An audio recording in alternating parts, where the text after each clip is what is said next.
Everyone, welcome to my channel. ನಾನು ಬಂದಿದ್ದೀನಿ ಪುಣೆಯಲ್ಲಿರುವ pure vegetarian restaurant In Green ಅಂತ. ಇಲ್ಲಿ ನಮ್ಮ ಸ್ಪೆಷಲ್ ಮೂಮೆಂಟ್ಸನ್ನು ನಾವು ಸೆಲೆಬ್ರೇಟ್ ಮಾಡ್ತಾ ಇದ್ದೇವೆ. ಇದು ತುಂಬ ಚೆನ್ನಾಗಿದೆ ನೋಡಿ. ಕೆಲವೊಂದು ಮೂಮೆಂಟ್ಸ್ ಇರುತ್ತೆ, ಕೆಲವೊಂದು ಎಲ್ಲರ ಲೈಫಲ್ಲಿ ಬರುತ್ತೆ. ಸೊ ಅವುಗಳನ್ನು ನಾವು ಸೆಲೆಬ್ರೇಟ್ ಮಾಡಲೇಬೇಕು. ನೀವು ಹೇಗಾದರೂ ಮಾಡಿ, ದೊಡ್ಡದಾಗಿ ಮಾಡಿ, ಚಿಕ್ಕದಾಗಿ ಮಾಡಿ, ಅದನ್ನು ನೀವು ಎಕ್ಸ್ಪ್ರೆಸ್ ಮಾಡಲೇಬೇಕು ಅಂತ ನನಗೆ ಅನಿಸುತ್ತೆ. ನಿಮಗೇನು ಅನಿಸುತ್ತೆ? ಈ ವಿಡಿಯೋನ ಫುಲ್ ನೋಡಿ ಮತ್ತು ನನಗೆ ಕಮೆಂಟ್ ಮಾಡಿ ತಿಳಿಸಿ. ನೋಡಿ, ಇದು ಹೋಟೆಲ್ ಈ ಥರ ಇದೆ. ರೆಸ್ಟೋರೆಂಟು ತುಂಬ ಚೆನ್ನಾಗಿದೆ. ಅದು ಸ್ಪೆಷಲ್ ಒಕೇಶನ್ಗೆ ಅಂತ ಈ ಥರ ಹಾರ್ಟ್ಸ್ ಎಲ್ಲ ಹಾಕಿ ಡೆಕೋರೇಟ್ ಮಾಡಿದ್ದಾರೆ. ಇದು ಒಳಗಡೆದು. ನಾನು ಔಟ್ಸೈಡು ಇತ್ತಲ್ಲ ಓಪನ್, ಅಲ್ಲಿ ಹೋಗಿದ್ದೆ.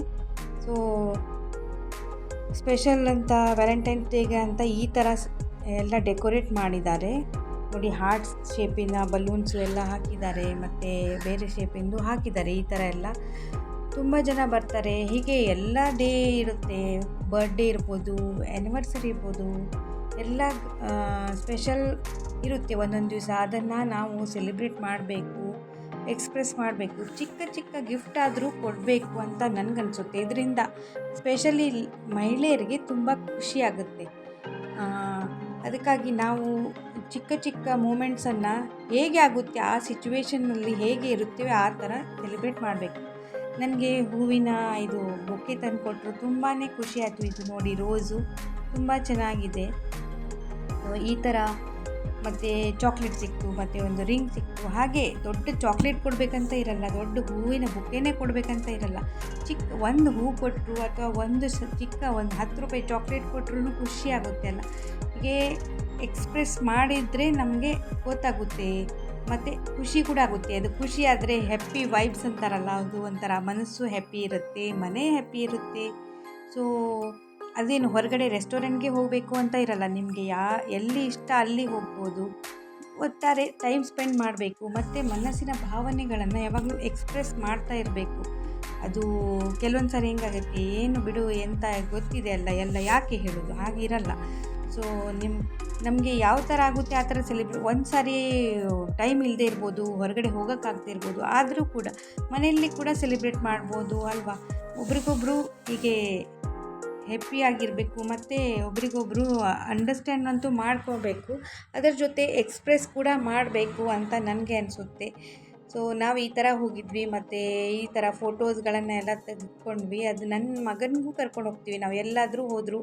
ಅಂದರೆ ಮಕ್ಕಳು ಕೂಡ ನಮ್ಮನ್ನು ಫಾಲೋ ಮಾಡ್ತಾ ಇರ್ತಾರೆ. ಸೊ ಅವರು ಕೂಡ ಮುಂದೆ ಹೋಗಿ ಅವರ ಲೈಫಲ್ಲಿ ಹೀಗೆ ನೋಡ್ಕೋಬೇಕು, ಹೀಗೆ ಸೆಲೆಬ್ರೇಟ್ ಮಾಡಬೇಕು, ಅದನ್ನು ಕಲಿತಾರೆ ನೋಡಿ. ನಾನು ಕೆಲವೊಂದು ಫೋಟೋಸ್ಗಳನ್ನ ತಗೊಂಡೆ.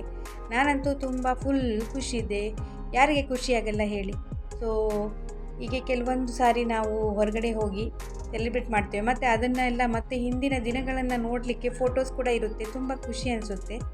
ಸೊ ಈ ಥರ ರೆಸ್ಟೋರೆಂಟ್ಗೆ ಅಂತ ಅಲ್ಲ, ಬೇರೆ ಸ್ಥಳಗಳಿಗೆ ಹೋಗ್ಬೋದು, ದೇವಸ್ಥಾನ, ಚರ್ಚು, ಎಲ್ಲಿ ಬೇಕೋ ಅಲ್ಲಿ ಹೋಗ್ಬೋದು. ಆದರೆ ಆ ಮೂಮೆಂಟ್ಸ್ ಯಾವಾಗಲೂ ನೆನಪಿರುತ್ತೆ ನೋಡಿ. ಇವಾಗ ಮದುವೆದು ದಿನದ್ದು ನೆನಪು ಮಾಡ್ಕೊಳ್ಳಿ, ಯಾವಾಗಲೂ ನೆನಪಿರುತ್ತಲ್ಲ ಆ ಥರ.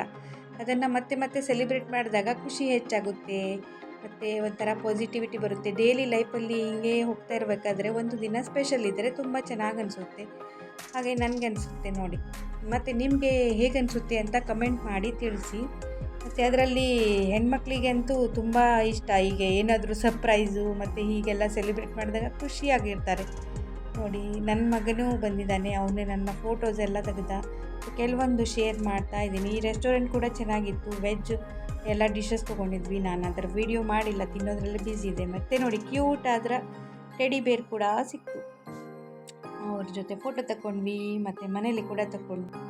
ನಾನು ನನ್ನ ಫ್ಯಾಮಿಲಿ ಜೊತೆ ಕಳೆದ ಸುಂದರ ಕ್ಷಣಗಳ ವಿಡಿಯೋ ಮತ್ತು ಫೋಟೋಸ್ ಇದನ್ನು ನಿಮ್ಮ ಜೊತೆ ಶೇರ್ ಮಾಡೋಕ್ಕೆ ನಾನು ಇದನ್ನು ಹಾಕಿದ್ದೇನೆ. ಪ್ಲೀಸ್ ಈ ವಿಡಿಯೋ ನೋಡಿ ಹೇಗಿದೆ ಅಂತ ಕಮೆಂಟ್ ಮಾಡಿ ತಿಳಿಸಿ. ಮತ್ತು ಲೈಕ್ ಮಾಡಿ, ಶೇರ್ ಮಾಡಿ, ಸಬ್ಸ್ಕ್ರೈಬ್ ಮಾಡಿ. ಮತ್ತೆ ಸಿಗುವ ನೆಕ್ಸ್ಟ್ ವಿಡಿಯೋದಲ್ಲಿ. Stay tune. Bye. Thank you for watching.